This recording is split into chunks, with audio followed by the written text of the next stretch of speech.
तुम अपने आप को सदा आराध्य देव में लगाते हुए पाप रहित हो जाओ।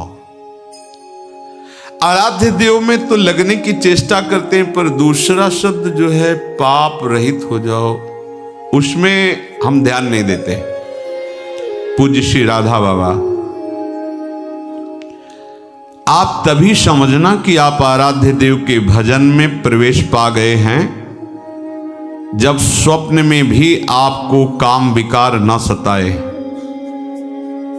ध्यान से, जागृत की बात नहीं कह रहे, आपके स्वप्न भी काम वेदना युक्त नहीं होंगे जब आपका भजन में प्रवेश हो जाएगा। जागृत की कौन कहे।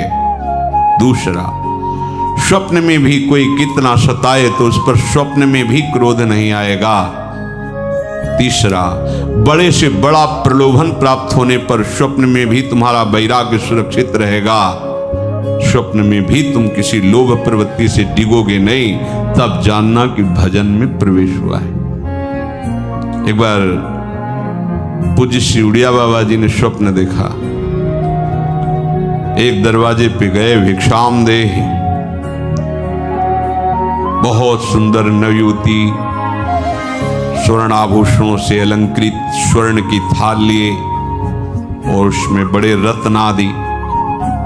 बाबा पीछे हटे और कहा कि मुझे तो माधुकरी चाहिए, ये सब नहीं। हटने लगे तो देखा कई घरों से ऐसी सुंदरियां निकलकर आसपास से घेर लिए। बाबा भागे, आंख मूंद करके भागे, और जब बहुत दूर निकल गए तब आंख खुली तो देखा ये तो स्वप्न था। शांति मिली कि चलो, स्वप्न में भी मन ने प्रतिग्रह स्वीकार नहीं किया, मन में कहीं किसी सुंदरी के प्रति आकर्षण नहीं हुआ। जो राधा बाबा कह रहे समझो, तब माना जाएगा कि आपका भजन में प्रवेश हुआ है, आप निष्पाप हो रहे हैं, जब स्वप्न में भी आपको काम वेदना परास्त न करे। स्वप्न में भी आपको सताया जा रहा है पर क्रोध नहीं आया। स्वप्न में भी आपको संपत्ति दी जा रही पर आपको लोभ नहीं आया, तब माना जाएगा कि भजन में प्रवेश हुआ है। समझो भजन क्या चीज है। जीवन आपका प्रभु के लिए है, इसलिए आप आत्म प्रवंचना मत करो। श्री कृष्ण के सौंदर्य के आगे साफ धूल धूसरित है, इसलिए किसी भी स्त्री पुरुष के सौंदर्य की तरफ मत देखो। पूज्य श्री राधा बाबा के वचन। ये मलिनता की गंध भी तुम में न रह जाएगी, तब तुम श्री कृष्ण की रूप माधुरी का पान कर पाओगे। कोई आकर्षण न रहने पाए, इसलिए संभालो। ये इधर उधर ताक झांक के तुम्हारा ही पतन कराने के लिए माया तुम्हारे नेत्रों में बैठ के कर रही। सावधान, कोई यहां देखने लायक नहीं है। अगर देखने लायक है तो प्रभु है। जनक जी की वाटिका में पुष्प संचय करने के लिए, गुरु सेवा के लिए प्रभु श्री राम लखन जी गए हुए थे। उधर जानकी जी गई थी देवी आराधना के लिए, तो एक सखी पुष्प लेने गई थी। उसने जे ही प्रभु को देखा, ऐसी प्रेम दशा उत्पन्न हुई, अश्रु प्रवाह विकलता। भाग के आई जानकी जी और सखी, क्या हुआ तेरे को? पशु कहती देखने योग्य है, देखा है, देखने योग्य है, बस और कुछ नहीं बोल पा रही थी। कौन है? जानकी जी की सहेली महामहिम, वो विकल है, हम तुम तो जीव हैं। वो क्या कह रही? देखा है, देखने योग्य है, देखने योग्य है। जानकी जी ने कहा क्या देखा है? तो कहती देखने योग्य। ओ अश्रु प्रवाह, चलो देखते हैं क्या है। श्री जानकी जी जब सखियों के सहित जीव ही कंकण और नूपुर की ध्वनि सुनी, प्रभु श्री राम का मन आकर्षित हुआ। लक्ष्मण जी से कहते हैं आज तक ऐसा नहीं हुआ। मेरा मन कोई आकर्षित कर ले, हमारे रघुवंश का स्वभाव है। ये ऐसा क्यों हो रहा मेरे मन में? ये सोच ही रहे थे कि लता ऐसे सखियां निवारे जानकी जी, जे ही राम जी की दृष्टि जानकी जी के मुख पर पड़ी तो माथे पे पसीना आ गया सरकार के। सोचो, ऐसे युगल मर्यादा पुरुषोत्तम और महाप्रेम रस सिंधु युगल सी श्यामा श्याम, इनको देखने के सिवा और कुछ देखना? किसको देखोगे? कोई देखने लायक है? अरे होश में रहो, समय बर्बाद मत करो। समझो, परमार्थ का भी ककहरा नहीं आता। यदि कोई तुम्हें अच्छा लगता है इस सृष्टि में तो अपने को साधु महात्मा परमार्थी मत समझना। अभी ककहरा नहीं आता परमार्थ का। पूज्य श्री राधा बाबा, हिमालय की तरह अचल होना चाहिए तुम्हें अपने धर्म में। तुम्हारी श्रद्धा प्रभु में अटल होनी चाहिए। ये 4 बातें तुम में प्रकट होने लगेंगी जब तुम्हारी श्रद्धा प्रभु में अटल होगी। तुम अपने भागवत धर्म में अचल होगे तो ये 4 बातें आ जाएंगी। पहला, सर्वत्र तुम्हें अपने प्रभु का अनुभव होने लगेगा। मेरे प्रभु हैं, यही है, शव में है, कण कण में है। ये वाणी का विषय नहीं, ये हृदय में उसको अनुभव होगा। है जब अनन्यता आ जाती तब अनुभव होने लगता है। अटल श्रद्धा विश्वास तब अनुभव होने लगता है। अमीर खुसरो जी एक नियम लिए हुए थे, अपने गुरु के सिवा किसी का स्पर्श न करना। उनको कोई स्पर्श करके चला जाए बात, वो अपनी तरफ से किसी को स्पर्श नहीं करते। केवल गुरु चरणों का स्पर्श। गुरु सेवारत और व्यापारी थे, हीरे जवाहरात के बड़े धनी थे। एक गरीब ब्राह्मण उनके गुरुदेव के पास इस भावना से जाता कि हमारी बेटी का ब्याह है, बाबा सिद्ध हैं, कुछ धन दिलवा देंगे किसी से। बाबा बेटी का ब्याह है, कुछ धन की आकांक्षा है, परसों आना चलो। फिर परसों आए, बाबा आपने कहा था परसों, अरे पादुका ले जा पादुका। अब महात्मा का आदेश, पादुका उठाई। अब संत की पादुका तो सर पे रखी, पर सोच रहा था कि पादुका से क्या होगा, मुझे तो अर्थ चाहिए, भोजन खरीदना है, स्वागत के लिए व्यवस्था करनी है। बाबा ने पादुका दे के फुसला दिया, पर कुछ तो होगा, सिद्ध संत है, अगर पादुका दी कुछ तो होगा। सोचता ही जा रहा था। अमीर खुसरो को गंध आई सदगुरुदेव की, है आसपास सदगुरुदेव का कुछ है। ये देखो गुरुदेव की अनन्यता, मेरे सदगुरुदेव का कुछ है आसपास। बस ऐसे पागलों की तरह देखने तो देखा, एक पादुका रखा, रुका, कहां से आ रहे हो? बताओ, गुरुदेव के पास से। ये गुरुदेव की पादुका? हाँ। कितने हो भाग्य तुम्हें, गुरुदेव ने पादुका दी। मुझे पादुका थोड़ी चाहिए था, मुझे तो धन चाहिए। धन? ये 13 ऊंटों पे हीरा जवाहरात लदा, मुझे पादुका देगा? वो ले लो, बोले ले जाओ, मैं नौकरों सही थी, सब ले जाओ। गए, पादुका, गुरुदेव पादुका लाया। अच्छा रख दे। कितने की? 13 ऊंटों में हीरा। हाँ सस्ता, सस्ते ले लिया, चलो। एक गुरुदेव की अनन्यता आभास करवा, मेरे गुरुदेव की कोई वस्तु है तो परम देव, आराध्य देव में यदि तन्मयता हो गई तो वो तो कण कण में है। उपासक के हृदय में अनुभव मेरे प्रभु है। जैसे प्रहलाद जी को मेरे प्रभु है, यही है, मेरे पास है, उसको अनुभव में आता है। अगर दिखाई नहीं दे रहे तो फिर उनको शिकायत करता है, छुपा छुपी का खेल मत करो, मुझे आभास हो रहा है, हो यही हो, हटाओ ना ये पर्दा, हटाओ और बेपरद मेरे आंखों के सामने आओ। तुम हो, मुझे पता है, हो। दूसरा, मेरे प्रभु सर्व सामर्थ्यशाली हैं, ये उसको हर क्षण रहता है। इसलिए ये मांगना, जांचना, चाह करना, छल कपट, चतुराई, क्रय विक्रय, बहुत बड़े धनी के दास हैं। बहुत, आप जानते नहीं, वेद नहीं जानते तो आप क्या जानोगे। हमारे स्वामी की महिमा को सही पूछो तो स्वामी भी पूर्ण रूप से नहीं जानते हैं। हमारे स्वामी की महिमा अगाध और अनंत है, इसलिए स्वामी भी नहीं जानते हैं, इतनी अपार महिमा उनकी है। ऐसे स्वामी का आप दासत्व स्वीकार करके भजन कर रहे हैं, फिर आप में अगर विषय धन्य, भागवतिक धन्यता अलग चीज है, विषय धन्यता, हमारे पास कपड़ा नहीं, हमारे पास व्यवस्था नहीं, हमारे पास ये सब घटिया बातें उसके हृदय में रहती है, जिसने इस महान प्रभु का दासत्व स्वीकार नहीं किया, केवल नाटक कर रहा है। ऐसे सर्व समर्थ स्वामी का दासत्व, उसको पता है कि प्रभु हमारे सर्व सामर्थ्यशाली, कर तुम अकर तुम अन्यथा कर तुम, कुछ भी कभी भी कहीं भी कुछ भी हो सकता है, जो असंभव है उसको एक क्षण में संभव कर दे। मेरा स्वामी ऐसा है। इससे क्या होगा?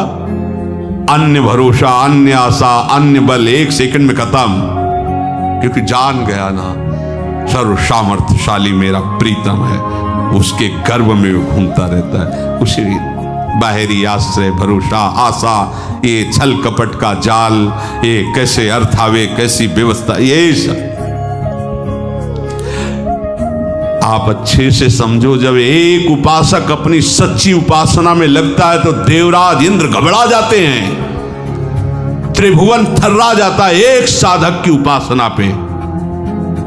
फिर आप इतने साधक उपासना कर रहे हो, आपको सोचना पड़े भोग के लिए, आपको सोचना पड़े व्यवस्था के लिए, तो आप कहां हो? सोचो आप कहां हो? एक तपस्वी, एक उपासना में रत उपासक जब हिल जाता है त्रिभुवन, आप हो क्या? आप हरि के दास हो, महामहिम त्रिभुवन पति, अखिल ब्रह्मांडों के मायाधीश के सेवक हो। तुम समझते क्या हो? ये घटिया बात नहीं रहनी चाहिए। नहीं, बिल्कुल सच्ची बात हृदय में बैठा लो तो बादशाह बन जाओगे। बिल्कुल नहीं, सिंह का बाना रखकर भेड़िए की चाल मत चलो। नहीं, बिल्कुल नहीं। प्राण निकल जाए, स्वामी के दासत्व पर फर्क नहीं पड़ना चाहिए। आप किनके दास हो? विषय दास हो, ईश्वरी दास हो या हरिदास हो? हरिदास हो तो फिर सब विषय ईश्वर तुम्हारे चरणों में लुटता घूमेगा। तुम समझो अपने को कौन हो, हरि के हो। फिर क्या एक सकामता, एक कामनाएं, ये रोना धोना विषय के लिए क्या क्या हो? अपने प्रभु की सर्व सामर्थ्यता का उसे ज्ञान हो जाता है, मेरे मालिक कैसे है। अपार सामर्थ्य प्रभु में। सोचो, आप जरा सोचो, एक एक तत्व की तरफ सोचो। वायु तत्व क्या है, सबका जीवन कितना महाबल से, जल तत्व, ये सब पंचभूत माया रचित कितने सामर्थ्यशाली हैं।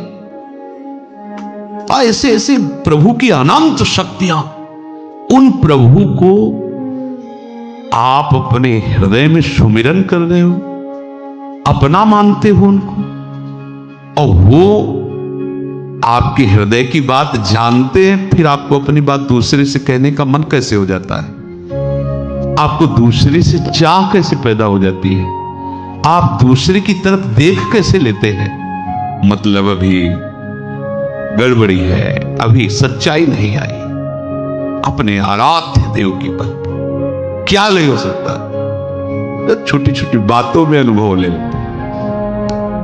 पूज्य श्री महाराज जी के साथ पद यात्रा में से कभी कभी 10-10, 20-20 दिन ब्रज में महाराज जी के साथ भ्रमण किए। पैदल जा रहे थे, कई किलोमीटर चलने के बाद 6 किलोमीटर बकाया रह गए थे। दाऊ जी महाराज,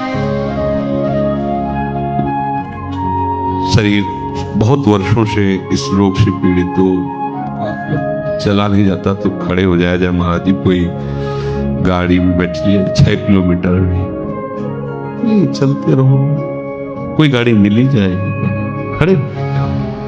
तो महाराज जी ऐसा थोड़ी होगा कि कोई आएगा और कहेगा कि गाड़ी खड़ी की कि आओ महाराज बैठ जाओ और चलो, अपने खड़े होना पड़ेगा ऐसा। महाराज जी मुस्कुरा दिए, चलो। आपसे सत्य कहते 2-4 मिनट हुए थे कि एक कार वाला आया, बगल शीशा का, कहा जा रहे हो महाराज? दाऊ जी, हाँ वहीं चल रहे हैं, दरवाजा खुला, आओ बैठ जाओ। चल महाराज जी हमारी तरफ देखिए, माल दे रहा है। ये बिल्कुल एक छोटी सी बात, एक छोटी सी, हमारा प्रभु सर्वज्ञ सर्वशक्तिमान, वो कैसी भक्त चाहे और स्वामी कैसे, अरे वो ऐसे दुलार करते, अनंत माताओं का वात्सल्य लिए। आप अपने स्वामी की सिवा किसी की तरफ मत देखिए। किसी की चाह, किसी का आस, किसी का बल, किसी का भरोसा, आपने कलंक लगा दिया शरणागति में, बिल्कुल नहीं होना चाहिए। तीसरा, सर्वज्ञता। मेरे आराध्य देव सर्वज्ञ हैं। कहां कब क्या हो चुका है, कहां कब क्या हो रहा है, कहां कब क्या होगा, तीनों ज्ञान हर समय प्रभु के सामने रहते हैं, हर समय। ऐसे सर्वज्ञ हमारे स्वामी हैं। अब हमें तो नहीं लगता कि हमें किसी दूसरे का सहारा लेना पड़ेगा अपनी बात जनाने के लिए। वो सर्वज्ञ, उनको पता है कब क्या कहां हुआ है, क्या होगा, क्या हो रहा है, सब उनको पता है। त्रिकालज्ञ, सर्वज्ञ। चौथी बात, प्रभु अत्यंत प्यार करते हैं हमको। ये उस उपासक के हृदय में आ जाता है, अनुभव होता है। एक बात करने के बाद हमको प्रियाजू कितना प्यार करते हो, अनुभव होता है। एक एक वृत्ति अनुभव में, ये प्रियाजू की, ये देखो प्रियाजू ने बुलवाया, ये प्रियाजू ने ऐसा, वो एक एक वृत्ति। अब चित्त की वृत्ति अगर एक भी उदय हुई तो प्रियाजू से ही उदय होगी, अहंकार से नहीं, प्रकृति माया से नहीं। वो प्रिया, क्योंकि प्रियाजू की शरणागत है। प्रभु के प्रति जहां ये भाव आया कि प्रभु मुझे बहुत प्यार करते हैं, अब वो निर्भय हो गया, काल से भी नहीं डर सकता। ये बात, ये चार बातें अचल श्रद्धा और विश्वास करने वाले उपासक के हृदय में आ जाती हैं। मेरे प्रभु हैं, अनुभव नहीं होता है आसपास कर। मेरे प्रभु सर्व सामर्थ्यशाली हैं, मेरे प्रभु सर्वज्ञ हैं, कब कहां कैसे क्या हुआ है होगा ऐसा उनको पता है। और ऐसे मेरे प्रभु मुझे बहुत प्यार करते हैं। ये चार बातें उपासक के हृदय में अपने आप आ जाती हैं। जहां वो प्रभु का श्रद्धा विश्वास पूर्वक आश्रय लिया, भजन शुरू किया। मेरी बात मान लो भाई, मरोगे पूज्य राधा बाबा, पर ऐसे मरो कि फिर न मरना पड़े। बाबा कह रहे ऐसे मरो कि फिर न मरना पड़े। अगर तुम प्रभु का आश्रय लेकर भजन करोगे तो हमारी बात याद रखना, मरते समय तुम्हारे सामने वो खड़े होंगे तुम्हारे को ले जाने के लिए। बाबा कह रहे मेरी बात मान, इसलिए वो कह रहे मेरी बात कि हम देख रहे हैं, हम समझ रहे, तुम शायद ना समझ पाओ। यदि तुमने भगवद आश्रय लिया है, ईमानदारी से भजन कर रहे हो, तो विश्वास रखना और कोई लेने के लिए तुम्हारे पास नहीं आएंगे, वही स्वयं आएंगे, मरते समय तुम्हारी आंखों के सामने खड़े होंगे और वो बहुत प्यार करने वाले हैं। पर मरने के पूर्व तुम्हें तैयारी करनी होगी इस बात की कि मरने के समय मेरे, वो कभी भी समय आ सकता है, किसी का भी आ सकता है, ये तैयारी करनी होगी कि मेरे सामने मेरे प्रभु हो और फिर हमारा शरीर छूट रहा हो। लेकिन आप लोग तो ऐसे लगे हैं, पूज्य बाबा के वचन है, जैसे बंदर कुत्ता। बाबा जब कभी बोलते थे तो बहुत कड़ुआ भी बोलते थे। अरे बंदर कुत्ता यही तो सब कर रहा है जो तुम कर रहे हो। बच्चा पैदा करना, बच्चों को प्यार करना, उनको पोषित करना, सोना खाना पीना, यही तुम भी कर रहे हो। संसार के पीछे जी रहे हो, संसार के पीछे भाग रहे हो, संसार के पीछे मर रहे हो, तो मरते समय संसार ही तो आएगा। अगर प्रभु के लिए जियो, प्रभु के पीछे भागो, प्रभु के चिंतन में रहो, तो प्रभु अंतिम समय आ जाएंगे तुमको लेने के लिए। अगर हम किसी को ऐसा कहते तो हमारी तरफ ऐसा देखता है मानो फुसकार से हमें भस्म कर देगा। पूज्य राधा बाबा। जब हम किसी को कहते हैं ऐसा तो हमारी तरफ ऐसा देखता है मानो भस्म कर देगा। अरे सावधान हो जाओ, अभी तुम्हें हमारी बात क्रोध दिला रही होगी, आग लगा रही होगी, पर हम जो बात कह रहे हैं वो तुम्हें शीतल बनाने वाली कह रहे हैं कि भूल मत करो।